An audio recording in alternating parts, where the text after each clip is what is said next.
El jueves 26 de marzo de 2020 ocurrió en Santiago de Chile algo inusual que llamó mucho la atención y que probablemente ocurrió en muchas otras ciudades del mundo en esta coyuntura alrededor de la crisis del coronavirus que estamos viviendo.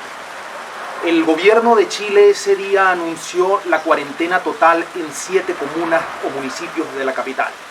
Pocas horas después, los supermercados se vieron abarrotados de personas corriendo, buscando víveres, alimentos y productos en general. Esto llama la atención dado que todos estamos conscientes del alto riesgo que corremos en concentraciones de tanta gente en estas circunstancias. Sin embargo, la teoría de juegos y en particular las herramientas que vamos a ver en la clase de hoy explican o ayudan a entender el porqué de estas conductas, por qué estas conductas son más usuales de lo que nosotros pensamos. En particular, esta clase nos va a dotar de las herramientas necesarias para analizar los resultados y eventualmente los equilibrios de los juegos simultáneos, los juegos en los que muchos jugadores deciden o escogen estrategias o acciones para llevar adelante. Esa es la clase de hoy, así que los espero en breves segundos con el detalle de esta herramienta. En esta clase vamos a ver una herramienta o un método para encontrar el resultado o eventualmente los equilibrios, si los hubiere, en los juegos simultáneos. Vamos a comenzar hablando de algunos conceptos preliminares que una vez que los fijemos y una vez que los comprendamos nos van a ayudar a explicar y predecir situaciones como las que comentábamos hace unos segundos sobre lo que ocurrió en Santiago de Chile cuando se decretó la cuarentena total. Bien, la representación de los juegos simultáneos. Los juegos simultáneos, esto quiere decir donde los jugadores juegan al mismo tiempo o en todo caso no conocen cómo jugaron los otros jugadores, como explicamos en la clase anterior, se representan en una matriz, lo que se conoce como una matriz de pagos, y esto se denomina la forma normal también. Vamos a ver entonces los principales conceptos alrededor de esta matriz y después vamos a ver cómo se evalúan los pagos o las utilidades de cada jugador para eventualmente llegar al resultado del juego. Vamos a partir de un ejemplo muy sencillo. Imagínense dos consultorios médicos en una gran clínica. Vamos a llamarlos el consultorio A y el consultorio B. Estos consultorios, imagínense que ellos son los únicos consultorios en una ala de la clínica o en una sección de esta clínica, y ellos están decidiendo si invierten o no invierten en publicidad, de manera de poder atraer clientes hacia esa ala de la clínica. Nosotros lo que observamos acá es ese juego. Vamos a ver entonces en detalle los componentes de ese juego. Y para ello vamos a hablar de los elementos de un juego. Lo primero que tenemos son los jugadores, que son los participantes del juego. Luego tenemos las acciones, que en el caso de los juegos simultáneos también vamos a llamar estrategias, que son las alternativas disponibles para cada jugador. Las estrategias, en el caso de los juegos simultáneos, como les decía, son exactamente lo mismo que las acciones. Sin embargo, en los juegos secuenciales, las estrategias son un concepto un poco más complejo, más sofisticado, y se trata de un plan completo de acciones. Luego tenemos los pagos, también llamados payoff en la literatura en inglés. Esto es lo que recibe cada jugador en cada confluencia o combinación de estrategias. Tenemos las reglas de juego y tenemos la información, que es la descripción de la información de la que disponen los jugadores que participan en ese juego. Bien, jugadores, en nuestro ejemplo, los dos consultorios. El consultorio A y el consultorio B son los jugadores de este juego. Estrategias. Como decíamos antes, observemos que cada jugador tiene dos acciones posibles: invertir o no invertir en publicidad. Invierte o no invierte. Este tipo de juego, en este tipo de juegos, como hemos dicho, las acciones también son estrategias. Sin embargo, de nuevo, más adelante cuando veamos juegos secuenciales, vamos a ver la diferencia entre acciones y estrategias en ese tipo de juegos. Los pagos o payoff es lo que recibe cada jugador en cada combinación de estrategias. Vamos a ser un poco más precisos. Veamos que estos pagos tienen dos números, ¿verdad? Separados por una coma. En cada celda hay dos números separados por una coma. El primer número siempre, es la convención, se va a referir a lo que recibe o lo que obtiene el jugador que está a la izquierda, en este caso el consultorio A. Y el segundo número o dígito se refiere o explica el pago, revela o muestra el pago que recibe el jugador que está arriba. En este ejemplo, como se muestra, estamos hablando de la celda en la cual el consultorio A invierte y el consultorio B no invierte, o sea, la celda superior derecha. Allí tenemos menos 10,3. En este ejemplo, esto quiere decir que si el consultorio A invierte en publicidad y el consultorio B no invierte, entonces el consultorio A obtiene una utilidad de menos 10 o una pérdida de 10, que sería exactamente lo mismo, una pérdida de utilidad de 10, mientras que el consultorio B obtiene una utilidad de 3. Ahora vamos a ver una serie de conceptos o tres conceptos claves para el análisis de los resultados de un juego. El primer concepto es el concepto de estrategias dominantes, que en el caso de los juegos simultáneos también podríamos llamar acciones dominantes, pero en términos generales en la teoría de juegos se les llama estrategias dominantes. El segundo concepto que vamos a ver es el concepto de equilibrios de estrategias dominantes. ¿Cuándo ocurre un equilibrio de estrategias dominantes? Y vamos a ver un ejemplo. Y el tercer concepto es el concepto de equilibrio de Nash, que es uno de los grandes conceptos de la teoría de juegos. Bien, una estrategia dominante se llama así si ésta proporciona a un jugador la mayor utilidad o pago independientemente de las estrategias adoptadas por los demás jugadores.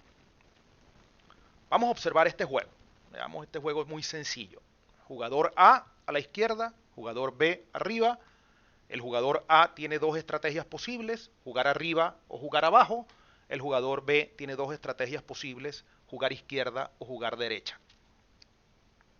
Notemos que, vamos a ver que el jugador A tiene una estrategia dominante. Para esto veamos lo siguiente. Fíjense cómo compara A. Nosotros habíamos dicho en la lámina anterior que el primer número de cada celda se refiere al jugador que está a la izquierda. Y dado eso, esos son los números que compara A.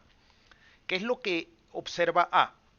A observa que si el jugador B juega izquierda, si A juega arriba, obtiene 9, si juega abajo, obtiene 3, dado que B está jugando izquierda. Por lo tanto, a él le conviene jugar arriba. Recordemos de la primera clase que él es maximizador de utilidad. Su racionalidad se aterriza en este caso en que él decide la estrategia que le proporciona la mayor utilidad. Entonces, si el jugador B juega izquierda, A jugará arriba porque 9 es mayor que 3. Y si el jugador B juega derecha, A encuentra que también la estrategia que le devenga la mayor utilidad es jugar arriba, porque 15 es mayor que 1, como muestran las flechas azules que observamos allí. Cuando ocurre algo como esto, decimos que, para este caso, jugar arriba es una estrategia dominante, porque le proporciona al jugador A la mayor utilidad posible independientemente de lo que haga B. Notemos que si B juega izquierda o juega derecha, a A siempre le convendrá jugar arriba, porque obtiene la mayor utilidad posible. Nos quedamos con una pregunta adicional. ¿Tiene el jugador B alguna estrategia dominante? Veamos. Habíamos dicho que los segundos números de cada celda se refieren a lo que obtiene el jugador que está arriba. Bueno, eso es lo que está evaluando B. Entonces veamos el análisis desde el punto de vista de B. B observa que si el jugador A jugara arriba, a él le conviene jugar derecha, porque 13 es mayor que 10. Él compara 13 contra 10, como indica la flecha. Y dado que 13 es mayor que 10, a él le conviene jugar derecha si el jugador A jugase arriba. Ahora, si el jugador A jugase abajo, ocurre exactamente lo contrario. Al jugador B le conviene jugar izquierda, porque obtendría 8 en lugar de 2. Fíjense que la flecha nos indica que él compara el 8 con el 2 cuando A juega abajo. Entonces, dado esto, dado que observamos que en el caso en que A juega arriba, a B le conviene jugar derecha, y cuando A juega abajo, a B le conviene jugar izquierda, entonces B no tiene estrategia dominante. Vamos a ver ahora el equilibrio del concepto de equilibrio con estrategias dominantes. Pensemos en el ejemplo inicial y simplifiquemos lo que ocurrió en Santiago de Chile cuando se decretó la cuarentena o en las horas posteriores a haberse decretado la cuarentena o confinamiento total. Para evaluar este juego, simplificamos y nos imaginamos, en este caso, un juego solo entre dos individuos, el individuo 1 y el individuo 2. Estos dos individuos o personas deciden si van o no al supermercado apenas escuchan la noticia del confinamiento total. Entonces, fíjense que esas son sus estrategias, ¿verdad? El individuo 1 puede esperar a otro día o ir inmediatamente al supermercado, y de igual manera o de manera análoga el individuo 2 puede esperar a otro día e ir o ir inmediatamente al supermercado. Veamos los pagos que tiene esta matriz, ¿verdad? Esta matriz nos indica que si ambos esperan otro día, cada uno obtiene 100. Esto significa que compran los productos sin riesgo de contaminación porque eventualmente otros días los supermercados estarán despoblados. Pero si ambos deciden ir al supermercado inmediatamente, obtienen una utilidad mucho menor porque por un lado obtienen los productos, pero por el otro lado incurrieron en un elevado costo. Entonces obtienen una utilidad mucho más chica. Y las otras dos celdas, la celda inferior izquierda y la celda superior derecha, nos indican lo que ocurre si uno de ellos va al supermercado y el otro espera al otro día. ¿Qué es lo que perciben ellos? Veamos. Veamos el punto de vista del individuo 1. Si uno espera al otro día y 2 va inmediatamente al supermercado, lo que percibe uno es que van a quedar menos productos para otro día. Por lo tanto, el que acude al supermercado, o sea, si el individuo 2 va al supermercado, pero uno no, va a haber menos congestión, pero 2 va a conseguir los productos. Por eso 2 obtiene 150, mientras que uno obtiene solo 8. Y viceversa, este juego es simétrico por simplificación. Si el individuo 2 espera y el individuo 1 va inmediatamente al supermercado, ocurre exactamente lo inverso de lo que veíamos antes. Quien va inmediatamente al supermercado, dado que el otro jugador esperó, se introduce en un supermercado poco poblado, poco congestionado, y consigue los productos, por lo tanto él obtiene 150, mientras que el individuo 2 obtiene solo 8 porque no acudió al supermercado y él percibe que va a haber escasez de algunos productos y va a tener que resolver con los pocos productos que tiene disponibles en su casa. Ahora, retomando lo que vimos en la lámina anterior, veamos cómo son las evaluaciones de estos dos individuos. Desde el punto de vista de uno, notemos que si 2 espera otro día, uno prefiere ir al supermercado inmediatamente porque 150 es mayor que 100. Y si 2 va al supermercado inmediatamente, uno también prefiere ir al supermercado inmediatamente porque 10 es mayor que 8. Por lo tanto, para uno, ir al supermercado inmediatamente es una estrategia dominante. Veamos qué ocurre con 2, para notar que ocurre algo similar. Si uno decide esperar a otro día, 2 preferirá ir al supermercado inmediatamente porque 150 es mayor que 100. Y si uno va al supermercado inmediatamente, 2 también irá al supermercado inmediatamente porque 10 es mayor que 8. Entonces, acá lo que estamos viendo es que para cada uno de estos dos individuos, ir al supermercado inmediatamente es una estrategia dominante. Es la estrategia que les proporciona la mayor utilidad independientemente de lo que haga el otro jugador. Entonces, cuando ocurre esto, que los dos individuos tienen una estrategia dominante, decimos que ir al supermercado inmediatamente para cada uno de ellos, dado que es la estrategia que escogen cada uno de ellos, ir al supermercado inmediatamente. Ir al supermercado inmediatamente, como dice el paréntesis de abajo, es un equilibrio de estrategias dominantes, porque son las estrategias de equilibrio en un juego como esto. Notemos entonces que, como veremos más adelante con más profundidad, este juego muy sencillo nos ilustra la racionalidad de la congestión observada a las pocas horas de haberse decretado el confinamiento total en Santiago de Chile. Como vamos a ver más adelante, este juego muestra un resultado racional pero trágico. ¿Por qué? Porque hubo congestión, fue racional observarla porque cada jugador actuó tratando de maximizar lo que percibía como su propio beneficio o su propio beneficio dadas las creencias que tenía sobre lo que él iba a obtener y lo que iban a obtener los demás. Sin embargo, los individuos que acudieron al supermercado en ese momento y se encontraron con un alto grado de congestión, se expusieron a un alto riesgo y por lo tanto más adelante vamos a estudiar por qué este es un equilibrio, lo que llamamos subóptimo, es un dilema social. Los individuos están atrapados en un equilibrio subóptimo cuando si ambos hubiesen actuado de otra manera pudieran haber obtenido una utilidad mucho mayor. En este caso, si ambos hubiesen esperado a otro día, hubieran podido conseguir los productos sin necesidad de exponerse a un riesgo tan alto como al que se expusieron.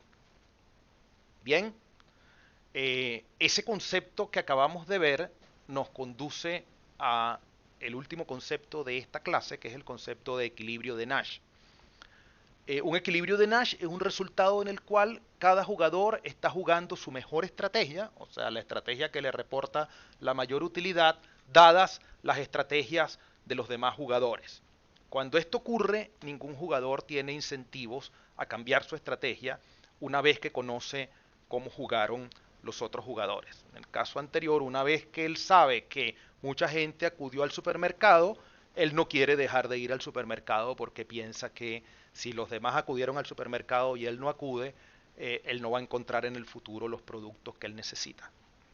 Bien, entonces ahora, una vez que hemos visto estos dos conceptos, vamos a ver un método, una técnica que nos permite, o una herramienta que nos permite encontrar el equilibrio de Nash, sobre todo en aquellos casos en los cuales no hay estrategias dominantes, porque como vimos en el ejemplo inmediatamente anterior, cuando hay estrategias dominantes es muy sencillo encontrar el equilibrio de Nash. En otras palabras, un equilibrio de estrategias dominantes también es un equilibrio de Nash, o es un caso particular de equilibrio de Nash. Ahora vamos a ver qué ocurre o cómo podemos encontrar el equilibrio de Nash, si hay o no equilibrio de Nash, porque hay juegos donde no hay equilibrio de Nash en estrategias puras. Más adelante vamos a ver que siempre lo habrá en estrategias mixtas, pero ese concepto lo vamos a ver más adelante. Pero por ahora vamos a ver una técnica muy sencilla para encontrar el equilibrio de Nash, tal como lo señalamos acá, ¿verdad? Vamos a usar un óvalo para el jugador que está a la izquierda y vamos a usar un rectángulo para señalizar los pagos, los mayores pagos que obtiene el jugador que está arriba. Y para que ocurra un equilibrio de Nash o para que exista un equilibrio de Nash, tendrían que combinarse dos figuras, un óvalo y un rectángulo en una misma celda. Pero veamos un ejemplo. Este es un juego entre dos jugadores, el jugador 1 y el jugador 2. El jugador 1 tiene 4 estrategias posibles, A, B, C y D. El jugador 2 tiene 3 estrategias posibles, izquierda, derecha y centro. Ahora vamos a usar el método de la mejor respuesta para saber si hay algún equilibrio de Nash en este juego. Veamos entonces la técnica. Imaginémonos que el jugador 2 juega izquierda. El jugador 1 está analizando qué haría él. Entonces él dice, supongamos que el jugador 2 juega izquierda. ¿Qué es lo mejor que puedo hacer? Jugar D, porque D le proporciona la mayor utilidad posible. Notemos que ese 5 que está en el óvalo es mayor que cualquiera de los pagos que hubiese recibido si hubiese jugado A, B o C.